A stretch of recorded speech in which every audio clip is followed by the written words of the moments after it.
"You're killing my cattle!" I didn't mean to shout, but when you watch your herd dying of thirst while your neighbor's fountain shoots 20 feet into the air, civility goes out the window. Victoria Lancaster stood at my fence line in her crimson blazer and red heels, completely impractical for standing in dirt with her arms crossed and a smile that could freeze lava. Behind her, an automatic sprinkler system hissed to life, drenching her perfectly manicured lawn while my pasture cracked like broken pottery. "Your cattle," she said, voice dripping with contempt, "are not my problem. Perhaps if you managed your resources better." Resources? I climbed over the fence 3 boards, barbed wire on top, the same fence my grandfather built in 1978. "Lady, my well has been dry for 2 weeks. 2 weeks. That well fed 4 generations of Bennetts and never went dry. Not during the '07 drought. Not during 12. Never." She took a step back, but her smile didn't falter. "Mr. Giveway, Bennett, I sympathize with your situation, but Ashford Ridge has every right to maintain our community standards. Our landscaping is legally approved. Your landscaping is fed by my water." Her eyes flickered, just for a second, but I saw it.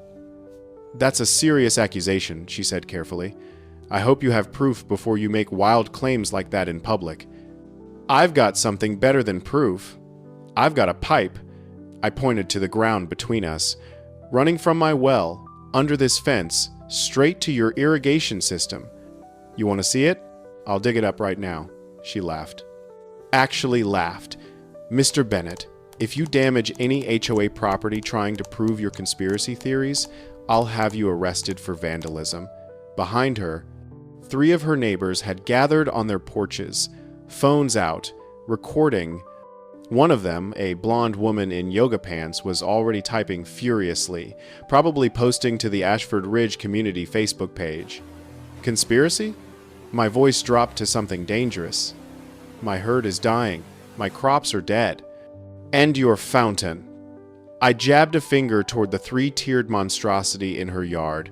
"That fountain uses more water in a day than my entire farm gets in a week during a drought." "Then perhaps," Victoria said, smoothing her blazer, "you should consider selling. I know several developers who'd be very interested in your land. You could retire somewhere more suitable for your situation." That's when I understood. This wasn't about water. This was about real estate. She wanted my land, and she was willing to kill my livelihood to get it. "I'm not selling," I said, my jaw so tight it hurt. "And if I find out you tapped my well, you'll what?" She stepped closer, close enough that I could see the calculation in her eyes. "Sue me? With what money? From what I hear, you're barely keeping that farm afloat. The bank's been calling, hasn't it?" My hands curled into fists. Everything in me wanted to grab that fence post and rip it out of the ground. But I'd learned a long time ago that losing your temper means losing the fight. "Stay off my property," I said quietly. "And tell your contractors to stay away from my well." "I have no idea what you're talking about," she replied, but her smile had grown wider. "Have a blessed day, Mr. Bennett. I do hope your cattle situation improves." She turned and walked back toward her house, red heels clicking on stone pavers that probably cost more than my tractor. The sprinklers kept running. The fountain kept gushing. And my well kept giving nothing but air and dust. That was 3 months ago, August 2024, the day I realized I wasn't fighting a neighbor dispute. I was fighting a thief who wore designer clothes and hid behind HOA bylaws. What Victoria Lancaster didn't know, what she couldn't have known, was that my family doesn't quit. We don't back down. And when you steal from a Bennett, you don't just make an enemy.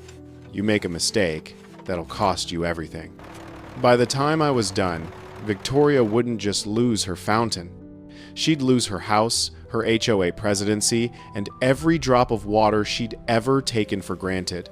Because 3 weeks from that fence line confrontation, I'd own the water company. And she'd be begging me for permission to flush her toilet. But I'm getting ahead of myself. let me take you back to where this really started.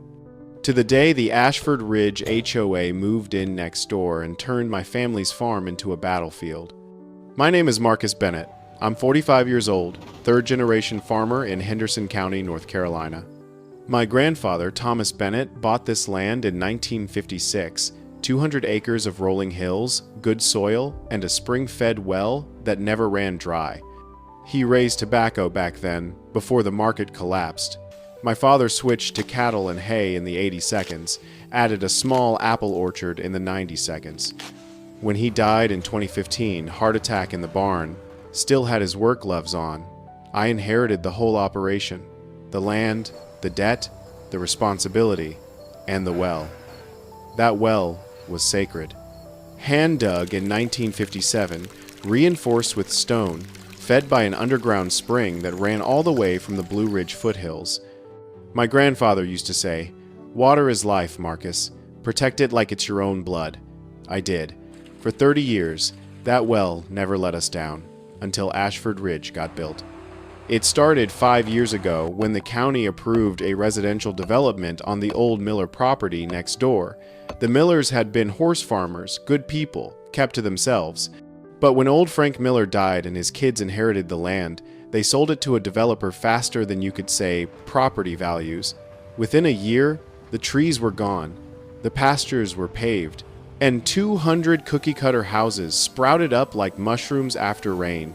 Each one painted the same 3 shades of beige, each lawn exactly the same size, each mailbox approved by the Ashford Ridge Homeowners Association. At first, I didn't mind. New neighbors meant new customers for my produce stand. Some of them even seemed nice young families, retirees looking for peace and quiet. But then Victoria Lancaster moved in. She bought the biggest house on the ridge, the executive model, with the wraparound porch and the view of my farm. Within 3 months, she was HOA president.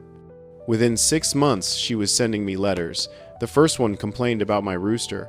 "Creates a hostile auditory environment," it said. I wrote back, "It's a farm." Farms have roosters. The second one complained about my barn. "Does not harmonize with community aesthetic standards." I didn't bother responding to that one.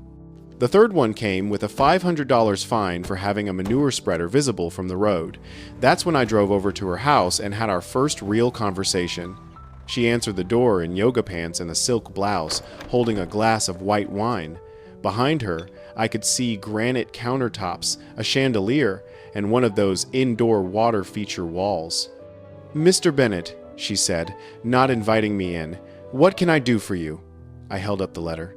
"You can explain why you're fining me for equipment on my own property. The HOA has standards. I'm not in your HOA, but your property borders ours, which means visual impact. My property was here first," I said, voice level, "by about 60 years. She smiled. That same cold smile I'd see 100 times over the next year. Times change, Mr. Bennett. This is a residential community now. Perhaps you should consider updating your operations to reflect that." "Updating," I repeated. "You mean get rid of my farm so you can look at something prettier?" "I mean adapt," she said, "or sell. I'm sure we could arrange something fair." That's when I understood. She didn't just want my farm to look different. She wanted it gone. I drove home, tore up the fine, and forgot about it, or tried to. But Victoria Lancaster wasn't the forgetting type. Over the next year, the letters kept coming. Complaints about dust from the fields, noise from the cattle, the unsightly appearance of my irrigation equipment, each one more aggressive than the last. I ignored them all. My land wasn't part of the HOA, and she knew it. But then, summer 2024 hit, and everything changed. The drought started in June. Not unusual for North Carolina, we get dry spells every few years. But this one was different. By July, the county had declared Stage 3 water restrictions. No lawn watering except twice a week. No washing cars, no filling pools. My well pressure started dropping. At first, I thought it was the drought, but then I noticed something strange. Ashford Ridge looked greener than ever. I'd drive past the development on my way to the feed store, and it was like driving through a different climate. Sprinklers running every morning. Lawns like putting greens. And Victoria's fountain, that massive 3-tiered monstrosity in her front yard running 24/7. Meanwhile, my cattle were drinking from puddles, my irrigation system was spitting air, and my well gauge was reading lower than I'd ever seen it. That's when I called Earl Thompson, the only honest plumber left in Henderson County. Earl was 73, half deaf, and didn't sugarcoat anything. He spent 2 hours checking my system, pump, pressure tank, pipes, everything. When he finished, he pulled off his cap and scratched his head. "Marcus," he said, "there ain't nothing wrong with your equipment. Then why isn't there any water?" "Because somebody's stealing it," I laughed. It sounded crazy. "Who steals water, Earl?" He pointed toward Ashford Ridge. "Somebody with a big yard and no conscience." That night, I couldn't sleep. I kept thinking about Victoria's smile, about how green her lawn was, about how she'd suggested I sell. At 2 a.m., I gave up trying to sleep and grabbed a flashlight. The moon was full, bright enough to cast shadows. I walked the fence line between my property and Ashford Ridge, looking for, I didn't know what, and then I found it. A section of ground near the back corner of Victoria's lot, fresh dirt, recently disturbed. I knelt down, brushed away loose soil, and felt something hard. Plastic. PVC pipe, to be exact. New, white, running from my side of the fence toward her irrigation system. I followed it with my hands, crawling through the grass. The pipe ran 30 feet, hidden under mulch and decorative rocks, straight to a valve box near her shed. Someone had tapped my well. Victoria Lancaster had literally stolen my water. I sat there in the dark, dirt on my hands, rage building in my chest like a thunderstorm. Everything made sense now. The letters, the pressure to sell, the fountain running during a drought. She wasn't just a bad neighbor. She was a criminal. But I didn't rip out the pipe, didn't confront her that night. Because Earl's voice was in my head. If you just cut it, they'll deny everything. No, I needed proof. Legal, documented, ironclad proof. So I went home, pulled out my laptop, and started researching. Water rights, theft of utilities, property law. And that's when I found something interesting. Very interesting. Blue Ridge Water Systems, the private water company that served Ashford Ridge, was in financial trouble, behind on taxes, looking for investors. And Victoria Lancaster was their biggest customer and their biggest headache. An idea started forming. Crazy, ambitious, probably impossible, but the kind of crazy that makes people remember your name. If Victoria thought she could steal my water, what would she do when I owned hers? I smiled in the darkness of my kitchen, the glow of the laptop screen reflecting in my eyes. The war had just begun, and Victoria Lancaster had no idea what she'd started. The next morning, I set up trail cameras, 2 of them, one aimed at the valve box near Victoria's shed, the other pointing at my well junction. I disguised them in old fence posts, aimed them carefully, and waited. It took 3 days. On the 3rd night, the motion sensors caught exactly what I needed. A contractor in an Ashford Ridge maintenance vest, flashlight in hand, adjusting the underground valve. He checked the flow, made some notes on a clipboard, then radioed someone. The audio wasn't perfect, but I heard enough. Flow rate is good, should handle the clubhouse expansion. They weren't just stealing my water, they were planning to take more. I downloaded the footage, made 3 backup copies, and called Linda Hayes, an old friend who worked in the County Water Resources Office. We'd gone to high school together, back when Henderson County was mostly farms and everybody knew everybody. "Linda," I said when she answered, "I need a favor. Marcus, it's 7 a.m. I know, but I've got a problem, and it's time sensitive." She sighed. "What kind of problem?" "The kind where somebody's stealing water from my well and I need to know if it's legal." That woke her up. "Stealing? Marcus, that's felony level theft if you can prove it." "I can prove it. I've got video. Send it to me." "And Marcus, if this is what I think it is, You're about to make some very powerful enemies. Too late, I said. Already made them. Linda called back 2 hours later. Her voice was tight with anger. Marcus, I pulled the permits for Ashford Ridge. They filed for landscaping improvements 6 months ago, irrigation system expansion, decorative water features, but they claimed it would be fed by the municipal line with an additional storage tank. There's no permit for tapping a private well. So it's illegal. It's beyond illegal. It's fraud. And if the HOA authorized it, which they had to for work that extensive, they're all liable. My heart was pounding. Not with fear. With vindication. What do? Document everything. Flow rates, times, dates, then file a formal complaint with the County Water Authority. They'll send inspectors, and if your evidence holds up. She paused. Marcus, this could destroy the HOA. Good, I said. But I didn't file the complaint. Not yet. Because I'd learned something else from Linda's research. Blue Ridge Water Systems wasn't just struggling. They were desperate. The owner, a man named Daniel Brooks, had inherited the company from his father, but had no idea how to run it. Ashford Ridge accounted for 40% of his revenue, but they were constantly late on payments and demanding special treatment. He was looking to sell. And fast. That afternoon, I drove into town and found Daniel at his office, a converted ranch house near the highway with a faded sign out front. He was maybe 50, tired-looking, wearing a polo shirt with coffee stains. Mr. Brooks, I said, extending my hand, my name's Marcus Bennett. I own Bennett Farm out on Cane Creek Road. I know who you are, he said, shaking my hand. Your grandfather helped my dad install some of the original pipes back in the 60s. That's right. My grandfather believed in good water management. Good man, Daniel gestured to a chair. What can I do for you? I sat down. I hear you're looking for investors. His eyes widened. Where'd you hear that? Small county. Word travels. I leaned forward. I'm interested, but I want more than an investment. I want controlling interest. Daniel blinked. You want to buy the company? Part of it. Enough to have decision-making power over water distribution. Why? Because I'm tired of watching people waste water during a drought. And I'm especially tired of watching one particular HOA abuse the system. Understanding dawned on his face. Ashford Ridge, they owe you money, don't they? He sighed. 3 months behind, and they keep demanding infrastructure upgrades we can't afford. What if I told you I could solve that problem? How?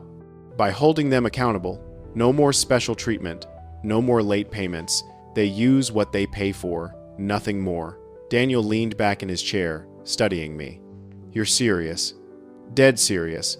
My family's been farming this land for 70 years. I'm not going to let some HOA president destroy it because she wants a green lawn. He smiled. First, real smile I'd seen from him. When can you start? We shook hands. And just like that, I went from farmer to water company owner. It took 2 weeks to finalize the paperwork. I liquidated some investments, took out a loan against the farm, and bought 51% of Blue Ridge Water Systems. Daniel stayed on as operations manager, but all major decisions now went through me. The first thing I did was review the Ashford Ridge account, and what I found made my blood boil. They'd been using 3 times their contracted water allotment, paying for residential use, but drawing commercial-level amounts. And the illegal tap into my well, that wasn't even on their official meter. They were getting that water completely free. I did the math. Over the past 18 months, Victoria Lancaster's HOA had stolen approximately $45,000 worth of water from my property. I printed out the reports, took pictures of the valve box footage, and compiled everything into a legal file. Then I called a lawyer, Grace Morrison, a property rights specialist in Asheville, who'd handled agricultural cases before. Marcus, she said after reviewing the evidence, this is textbook theft of utilities. You could sue them for damages, file criminal charges, and have the HOA dissolved. What about getting my water back? Once you prove the theft, you can disconnect the illegal line and restrict their access to legal sources, and since you now own the water company, she smiled, You control their tap. Perfect. I went home that night and looked out at my farm. The cattle were thin, the fields were brown, the well gauge still read dangerously low. But for the first time in months, I felt something other than desperation. I felt power.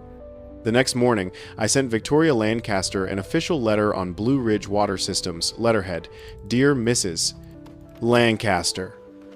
This letter serves as notification that Blue Ridge Water Systems has identified unauthorized water usage on your property. An illegal tap connected to a private well has been documented and reported to county authorities. Effective immediately, this connection will be physically severed and sealed. Additionally, Ashford Ridge HOA's water usage exceeds contracted amounts by 300%. Your account is past due in the amount of $12,847. Payment is required within 30 days, or service will be suspended.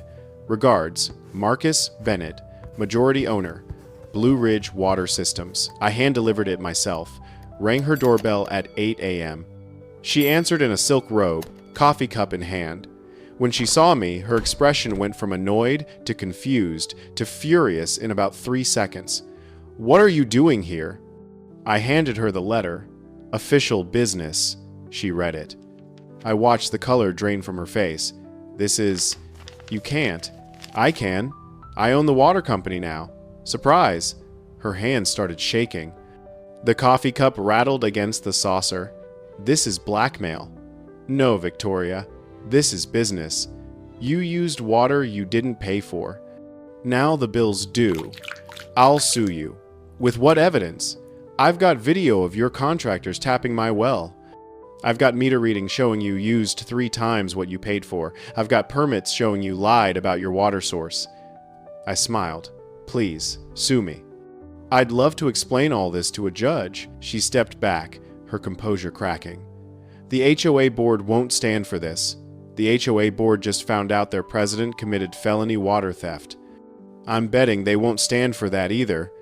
I tipped my hat and walked back to my truck, leaving her standing in the doorway, letter in hand, fountain gurgling behind her for now. That afternoon, I drove to the valve box near my property line. Earl Thompson met me there with his tools. You sure about this? He asked. Positive. Cut it. He knelt down, disconnected the illegal pipe, and capped both ends with concrete plugs. Within 30 seconds, the flow stopped completely. I could hear the exact moment Ashford Ridge's sprinkler system died. One by one, the hissing sounds went silent across the development. Earl stood up, wiping his hands. Well, that's done. What now?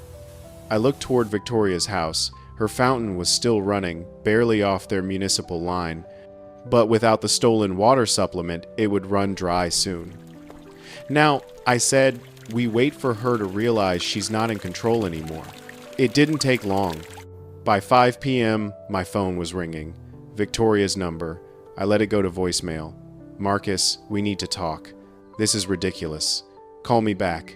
I deleted it. She called again at 6 p.m., then 7 p.m., then 8 p.m. At 9 p.m., she showed up at my farm. I was sitting on the porch, drinking sweet tea, watching the sunset over fields that were finally starting to green up again now that my well pressure was back. Her BMW skidded to a stop in my driveway, throwing gravel. She got out, still in the silk robe, and stormed toward me. You can't do this. I didn't stand up. I already did. The entire community is out of water. No, the entire community is using the water they actually paid for. There's a difference. People are furious. Lawns are dying. The clubhouse pool is half empty. Sounds like a budgeting problem. She climbed the porch steps, hands shaking with rage. I will destroy you for this. Victoria, I said calmly, you tried to destroy me first. You just didn't expect me to fight back with lawyers and leverage instead of fists. I never touched your well. You want to bet your freedom on that? Because I've got video evidence that says otherwise. Her mouth opened, closed, opened again. We can work something out. A payment plan. I'll personally cover the past due balance. With what money? I know your finances, Victoria. You're leveraged to the teeth. That house? Mortgaged.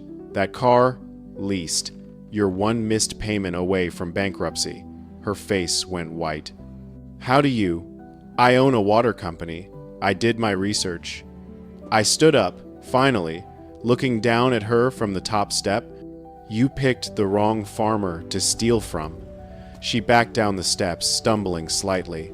For the first time since I'd met her, she looked small, powerless. Please, she whispered. Don't do this. The HOA will vote me out. I'll lose everything. You should have thought about that before you tapped my well. She got back in her car and drove away, tires spinning in the gravel. I sat back down and finished my tea. The war wasn't over, but I'd just won the first real battle. And the best part? I hadn't thrown a single punch. Just turned off a valve and let gravity and the truth do the rest. Over the next week, chaos erupted in Ashford Ridge. Without the supplemental water from my well, the development's irrigation system couldn't keep up with demand. Lawns turned brown overnight. Gardens wilted within days. The clubhouse pool dropped 6 inches, leaving a bathtub ring that screamed drought shame to anyone who walked past. Victoria called an emergency HOA meeting. Linda told me about it. Someone had posted the minutes online, and they were pure gold. According to her source, a resident named Janet, who was fed up with the whole thing, the community room was packed. Standing room only. People were furious, confused, and most importantly, demanding answers. Victoria stood at the podium in her crimson blazer, the same one she'd worn at the fence that day, trying to project calm authority, but her hands shook when she gripped the microphone. Ladies and gentlemen, she began, voice tight, we're experiencing a temporary water situation due to county restrictions. Temporary? Someone shouted from the back. My lawn is dead. Dead. The fountain's been off for a week. Another voice called out, why are we paying premium HOA fees if we can't even water our own yards? Victoria raised her hand, trying to restore order. I understand your frustration, but this is beyond our control. The drought has affected everyone.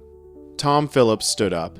Tom was a retired civil engineer, 72 years old, with a face like weathered oak and a voice that commanded attention. He'd moved to Ashford Ridge 3 years ago after selling his engineering firm in Charlotte. Victoria, he said, not loudly, but with enough authority that the room went silent. I've reviewed the public permit records. The irrigation system you approved last year, the one you said would be self-sustaining and environmentally responsible, there's no permit for it. The room gasped. Actual gasps. Victoria's face went pale. Tom, I don't think this is the appropriate venue. No, this is exactly the appropriate venue, Tom continued, pulling out a folder thick with documents. Because I've been doing some digging. That irrigation expansion was never approved by the county. The contractor you hired, Riverside Landscaping, doesn't have a license for underground plumbing. And according to water usage records I obtained through a public information request, this community has been using 300% more water than our contract allows. Dead silence. Where? Tom asked, his voice dropping to something dangerous. Has that extra water been coming from? Victoria opened her mouth. Closed it. Opened it again. The contractors assured us everything was legal. The contractors you hired without board approval? More gasps. A woman in the third row stood up, face red with anger. You hired contractors without a vote? It was an emergency situation, Victoria said, her composure cracking. The lawns were struggling. Property values were at risk. I made an executive decision. You made an illegal decision. Tom slammed his folder on a nearby table. The sound echoed like a gunshot. And now we're all liable for it. That's when the room exploded. Voices overlapping. Accusations flying. Someone demanded Victoria resign. Someone else threatened to sue the HOA. A third person yelled that they'd already been contacted by county investigators. Victoria banged her gavel, her voice rising to a shriek. This is out of order! Everyone sit down! Nobody sat. Linda later told me that the meeting dissolved into complete chaos. 3 board members resigned on the spot. Another 2 demanded an audit of HOA finances. And when someone finally checked the bylaws, they discovered that Victoria had been operating without a proper quorum for the last 6 months because she'd been making decisions without consulting the full board. By the end of the night, Ashford Ridge HOA had called for a vote of no confidence. Victoria Lancaster, Queen of the Ridge for 3 years, was removed from power by a 47-2 vote. She tried to fight it, of course, hired Marcus Webb, a Charlotte lawyer who specialized in HOA disputes, and threatened to sue everyone involved in her removal. But the evidence was overwhelming. And when the County Water Authority formally charged Ashford Ridge HOA with illegal water diversion and fraudulent permitting, her lawyer quietly advised her to settle. Meanwhile, my farm was coming back to life. With the well pressure restored, my irrigation system worked perfectly. The cattle had water, the hay fields were greening up. And for the first time in months, I could hear the sound of my sprinklers running without guilt or fear. Earl Thompson stopped by one afternoon to check on the repairs he'd made. We stood by the well, looking out over the fields. "You did it, Marcus," he said, shaking his head with something like wonder. "Took down a whole HOA by yourself." "Wasn't by myself," I said. "Had help. Linda, Tom Phillips, Grace Morrison, you, still. Not many men would have had the guts to buy a water company just to prove a point." "Wasn't about proving a point," I replied. "Was about survival. She tried to kill my farm. I just made sure she couldn't kill anyone else's." Earl spat tobacco juice into the dirt. "What happens now? To Ashford Ridge, I mean. They've got a new board. Guy named Tom Phillips is the president. He's already talking about sustainable landscaping, rainwater collection, native plants. Says they're going to turn the community into a model for water conservation. And Victoria?" I shrugged. "Last I heard, she's leaving. House is in foreclosure. Can't afford the mortgage anymore." Earl nodded slowly. "Karma's a bitch." "No," I said, watching a hawk circle over the south pasture. "Karma's just water. It always finds its level." A week later, Tom Phillips called me. "Marcus," he said, voice warm with gratitude, "I wanted to thank you personally. What you did, exposing Victoria's theft, taking control of the water company, enforcing actual regulations, you saved this community. I was saving my own farm. You did both. And I want to make it right." The new HOA board voted unanimously to pay you restitution $45,000.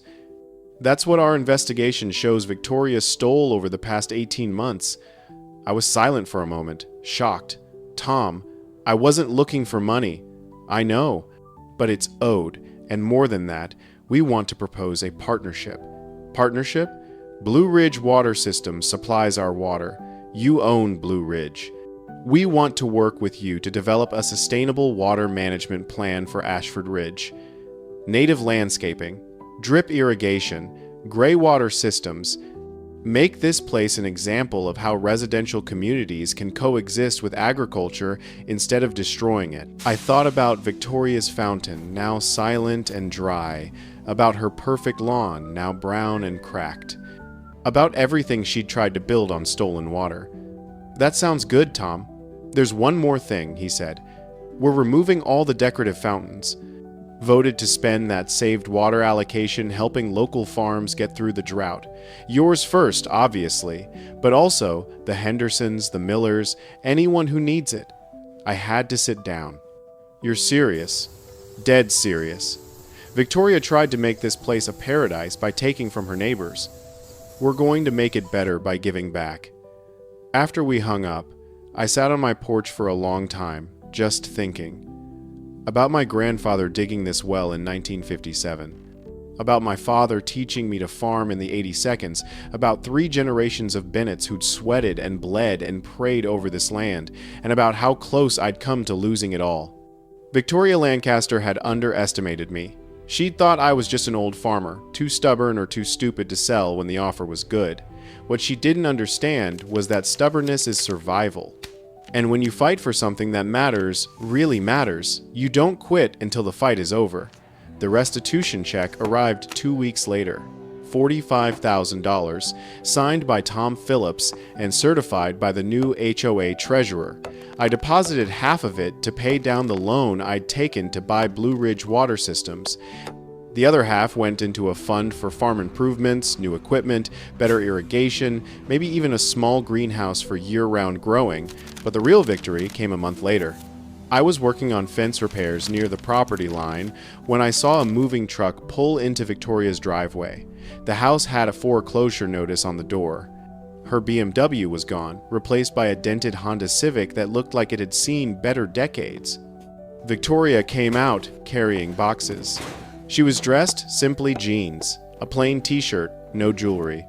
Her hair, once platinum blonde and perfectly styled, was pulled back in a messy ponytail. She looked older, smaller, defeated. She noticed me watching and froze. For a long moment, neither of us moved. Then, slowly, she walked toward the fence. I set down my hammer and waited. "Marcus," she said quietly. There was no anger in her voice, no arrogance, just exhaustion. "Victoria, you won," she said, looking at the ground. "I know that probably feels good." "It doesn't feel good," I said honestly. "It feels necessary. There's a difference." She nodded. "I owe you an apology." A real one. Not a lawyer-written statement, not a PR-managed response, just, "I'm sorry." I studied her face. The makeup was gone. The designer clothes were gone. The confident smile was gone. What was left looked almost human. "Why'd you do it?" I asked. "The water theft, I mean? Was it really just about the lawns?" "At first, yes," she laughed bitterly. "I wanted Ashford Ridge to be perfect. The greenest lawns, the best property values, the most prestigious address in Henderson County. And when the drought hit, I panicked. I thought if the lawns died, people would leave. Property values would tank, everything I'd built would collapse. So you tapped my well. I told myself it was temporary, that you wouldn't notice. That farmers always had extra water anyway."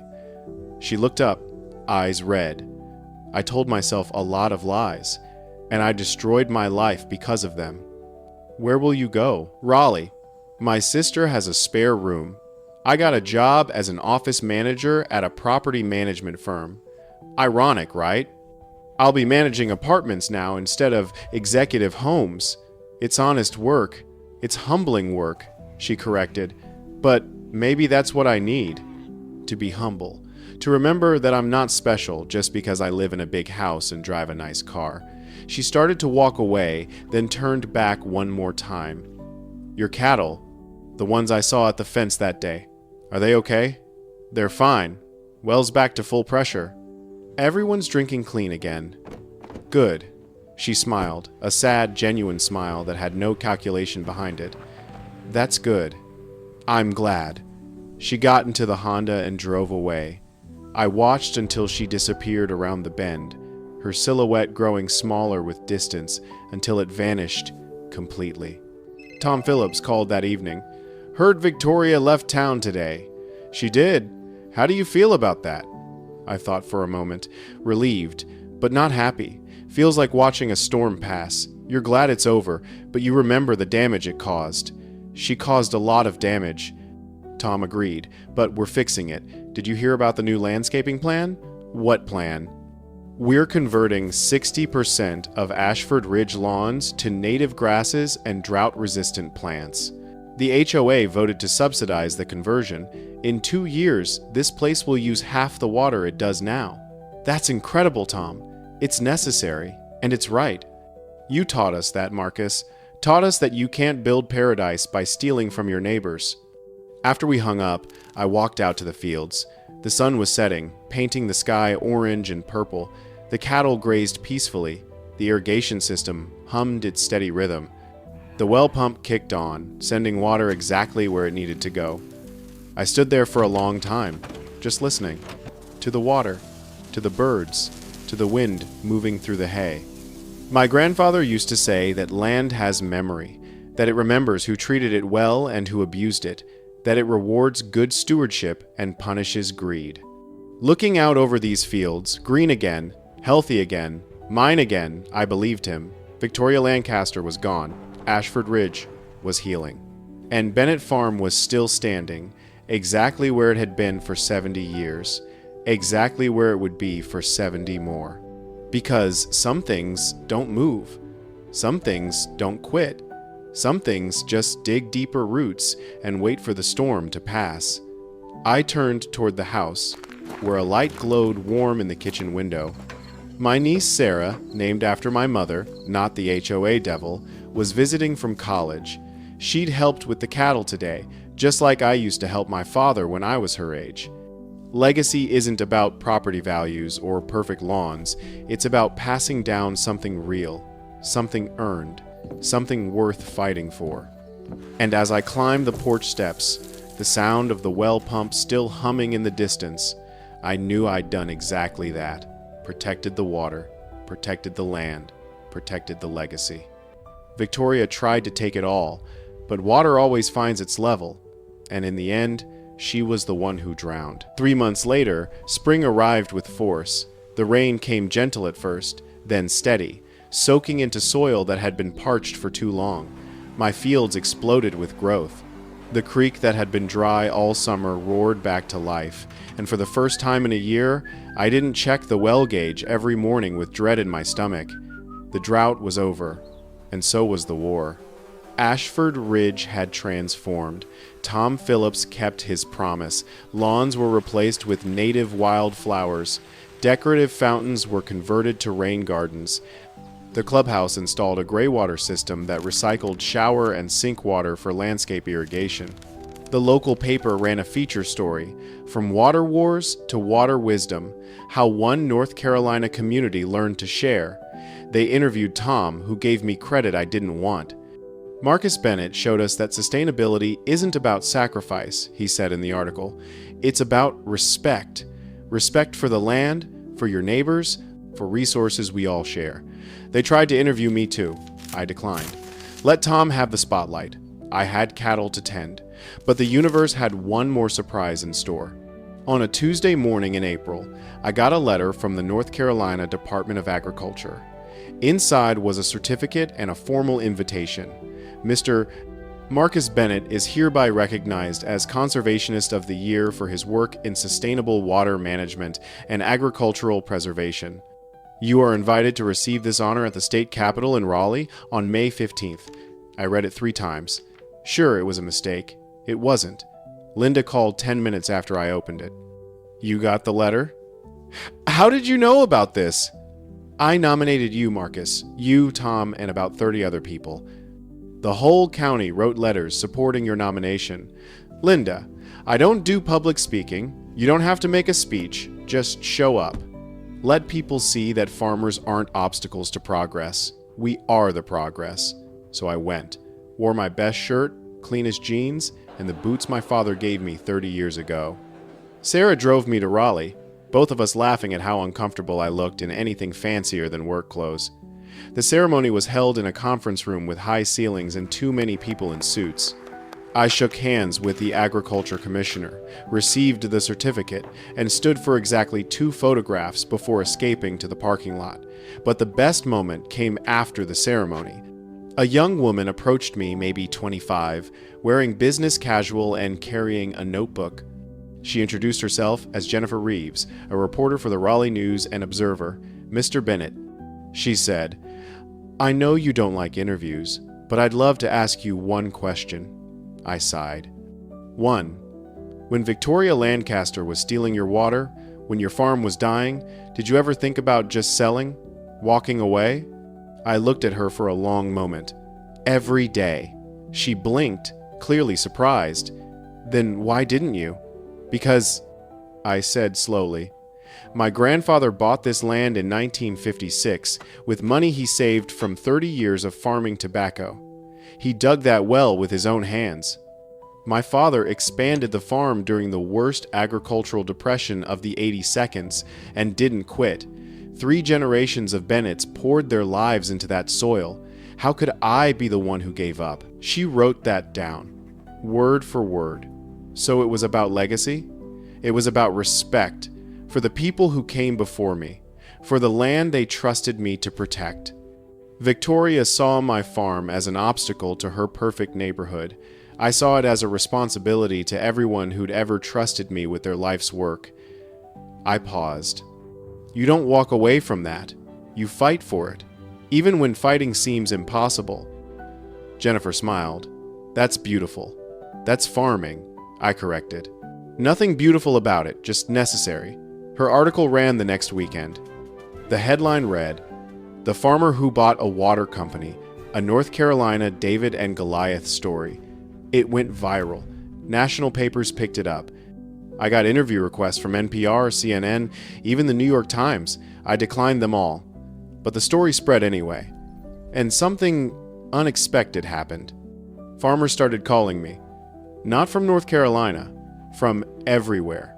A cattle rancher in Montana who was fighting a mining company over groundwater contamination. An organic farmer in Oregon whose neighbor, a golf course, was draining his irrigation pond. A family farm in Iowa surrounded by industrial agriculture that was poisoning their well with runoff. All of them had the same question. How did you win? And I gave them all the same answer. Documentation, patience, and willingness to fight smarter than they expected. I couldn't help them all, but I connected them with lawyers like Grace Morrison, with engineers like Tom Phillips, with county officials like Linda Hayes, who actually gave a damn about right and wrong. Slowly, quietly, a network formed. Farmers helping farmers. Not with protests or violence or anger, with information, with legal strategies, with proof. Victoria Lancaster tried to erase me. Instead, she accidentally created a movement. By summer, my farm was thriving again. The cattle were healthy. The hay crop was the best I'd seen in a decade. And Blue Ridge Water Systems under my management was serving 2,000 customers across 3 counties with a 98% satisfaction rating. Daniel Brooks retired that June, thanking me for saving his father's legacy. I promoted one of our technicians, a young woman named Ashley Chen, who'd worked her way up from meter reader to operations manager. She was smart, honest, and genuinely cared about water conservation. This job isn't about making money, I told her on her first day as manager. It's about making sure people have what they need to live. Water isn't a commodity, it's a right. She nodded. That's why I stayed. Most water companies treat customers like revenue streams. You treat them like neighbors. Because they are neighbors? I said. That's what Victoria never understood. You can't run a community by exploiting the people in it. In September, Ashford Ridge held their first annual sustainability festival. Tom invited me as the guest of honor. I tried to decline, but Sarah insisted I go. The festival was held in the community park, the same place where Victoria's fountain used to stand. Now, there was a rain garden with native plants, a community compost area, and educational displays about water conservation. Kids ran through a splash pad that recycled its own water. Vendors sold vegetables grown in community gardens using drip irrigation. Someone had set up a booth explaining greywater systems. Tom found me near the recycled materials craft station. What do you think? I think this is what it should have been from the beginning, I said. Sustainable, thoughtful, respectful of the land around it. We learned that from you. You learned it from necessity. I just gave you the push. He laughed. Marcus, you didn't push. You shoved us off a cliff and forced us to learn how to fly. Maybe he was right. Maybe that's what change requires sometimes. Not gentle suggestions, not polite requests, but hard truths delivered with the force of a water line getting cut. As the sun set over Ashford Ridge, over lawns that were finally the right shade of brown-green, over gardens that fed families instead of just looking pretty, over a community that had learned the hard way what sustainability actually means, I felt something close to peace. Victoria Lancaster was gone, but the lessons she'd accidentally taught remained. Water is life. Respect it. Your neighbor's resources aren't yours to take, and sometimes the stubbornest man in the room is the one who's right. I drove home that evening with Sarah, both of us quiet. The radio played softly. The windows were down. The smell of fresh-cut hay and turned earth filled the truck. Uncle Marcus, Sarah said as we turned onto Cane Creek Road, do you ever regret it? Fighting instead of selling? I thought about that, about the months of stress, the financial risk, the anger and exhaustion, and moments when I'd wondered if it was worth it. No, I said finally. Because if I'd sold, Victoria would have paved this land, built more houses, destroyed the well, and in 20 years, nobody would remember that Bennett Farm ever existed. Sometimes you fight not because you want to, but because someone has to. She nodded. I get that. Good. Because someday, this land will be yours. And you'll have to decide if it's worth fighting for, too. It will be, she said with certainty. Because it's not just land, it's who we are. Smart kid. She'd learned the lesson. I'd spent a year teaching an entire HOA. We pulled into the driveway as the last light faded. The porch light glowed warm. The cattle grazed peacefully in the distance, and somewhere beneath my feet, the well my grandfather dug in 1957 continued its quiet work feeding the land, sustaining the life, carrying forward the legacy. Victoria tried to steal that, tried to turn my family's history into her property value. She failed. Not because I was stronger, not because I was smarter, but because I understood something she never did. Water always finds its level. Truth always surfaces. And justice, when you're patient enough, always flows. I climbed the porch steps one last time that day, paused at the door, and looked back at the field stretching out under moonlight. 3 generations of Bennetts had worked this soil. 3 generations had protected this water. And now, thanks to one failed theft and one stubborn farmer, that legacy would continue. Victoria Lancaster taught me something valuable. Sometimes your enemy's greatest gift is reminding you what's worth fighting for. I'd fought for water. And in fighting, I'd protected everything else. The land, the legacy, the life that flows from knowing who you are and what you stand for. And as I stepped inside, closing the door on the day's heat and troubles, I heard the sound that mattered most, the steady, eternal, unstoppable flow of water moving where it belonged, home.